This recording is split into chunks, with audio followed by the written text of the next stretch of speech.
Hello! In this video, we present our work on the simultaneous co-segmentation of soft tissue sarcomas in combined MRI and PET-CT data. This work was developed at the Wimmer Research Center in Vienna, Austria, in cooperation with the Medical University of Vienna. My name is Theresa Neubauer, and I will be giving this talk together with my colleague Maria Wimmer. Soft tissue sarcomas are malignant tumors that originate from various connective tissues in the body, for example in muscles, nerves, or fat tissue. They predominantly occur in the extremities. To treat sarcomas, usually different imaging modalities such as MRI or PET are required. These modalities show different characteristics of the tumor tissue and therefore provide valuable complementary information. While MRI shows anatomical structures with high soft tissue contrast, PET reveals high metabolic areas, indicating malignant tumors. When we look at the development of an automatic segmentation algorithm for sarcomas, we are facing several challenges. One major issue is the highly heterogeneous appearance and the huge variation in size, shape, and location in the body. Furthermore, the tumor characteristics are emphasized differently on the MRI and PET scan. Depending on the imaging modality and clinical indication, the segmentation contour looks different for the same tumor. In radiotherapy, the PET scan is more important as it reveals the malignant tumor areas. In image-guided biopsy, on the other hand, or surgery, clinicians look at the MRI scan to identify the entire extent of the tumor. So far, recent works that utilize multimodal data focus solely on multimodal input data, but do not consider the modality-specific segmentation contour. To the best of our knowledge, there is only the study of Chong et al., who simultaneously segmented lung tumor in PET and CT scans with one model. However, the use of two connected 3D units, which results in a very large model. Closing this gap, we propose a resource-efficient, deep learning-based co-segmentation model for sarcomas. Our network uses multimodal data as input to obtain the two different tumor contours in MRI and PET data with only one model. Our proposed co-segmentation model is based on the well-known unit architecture, which we extend for 3D segmentation. We use two different encoder branches for MRI and PET data to learn features for each target modality separately. In the MRI branch, we additionally use the T1 scan as a supporting modality to improve feature learning. The modality-specific features are then fused, and the concatenated latent representation is passed to both decoders. Each decoder further receives the features from the corresponding encoder at the same resolution level via the skip connections. To account for the low spatial resolution of the MR data in Z-axis, we propose to perform 2x2x1 pooling after the second dense block, instead of the standard 2x2x2 max pooling, which is used elsewhere in the network.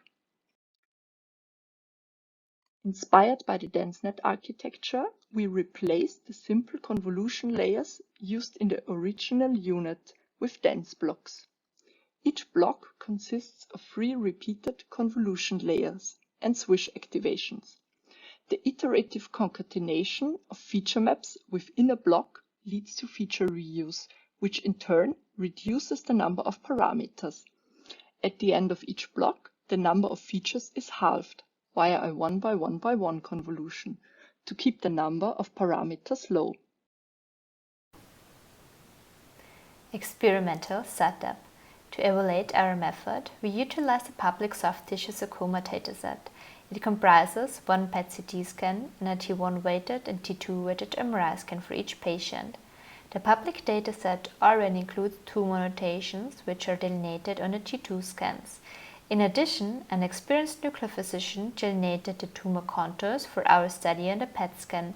This allows us to evaluate the modality-specific segmentation of T2 and PET data. We performed 5-fold cross-validation and trained the network with 3D batches which are randomly abstracted from the image. To account for the small number of training samples, we performed data augmentation such as scaling or elastic transformations. We trained our network with a modified dice loss that sums up the dice scores for each target modality separately. The segmentation performance is measured calculating the overlap-based dice similarity coefficient and distance-based average symmetric surface distance for each predicted target mask. We perform an extensive ablation study to investigate the influence of different shared and separate encoder and decoder configurations on the segmentation result.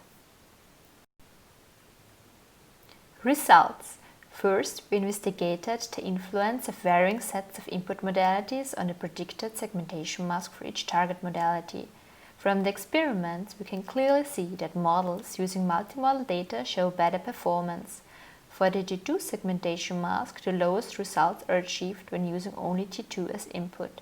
The performance increased by 5.4% when incorporating both T1 and T2 in the encoders, whereby the best T2 segmentation result is obtained with T1, T2 and PET as input, yielding a dice score of over 77%. In contrast, a single PET modality is sufficient to achieve a good PET segmentation. We further observed that the use of an additional CT input data improved performance slightly, resulting in a dice score of 76%. Next, we evaluated the segmentation performance of models with shared and modality-specific encoders and decoders. Taking a look at the result table, the first 4 models perform single model mask prediction for either T2 or PET. We can see that a shared encoder for T1 and T2 gives a better T2 segmentation result than splitting the T1 and T2 modality into separate encoders. In contrast, the PET segmentation benefits from separating the PET and the CT in different encoders. From these experiments, we can conclude the best models use modality-specific encoders that separate anatomical and functional modalities.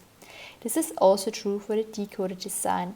We compared the results of our co-segmentation models when using a shared or separate decoder.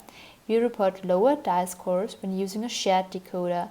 We experience that the use of individual decoder branches supports modality-specific tumor shapes and thus gives better results. On the right, we can see a sample result using different models for the prediction of T2 and PET masks.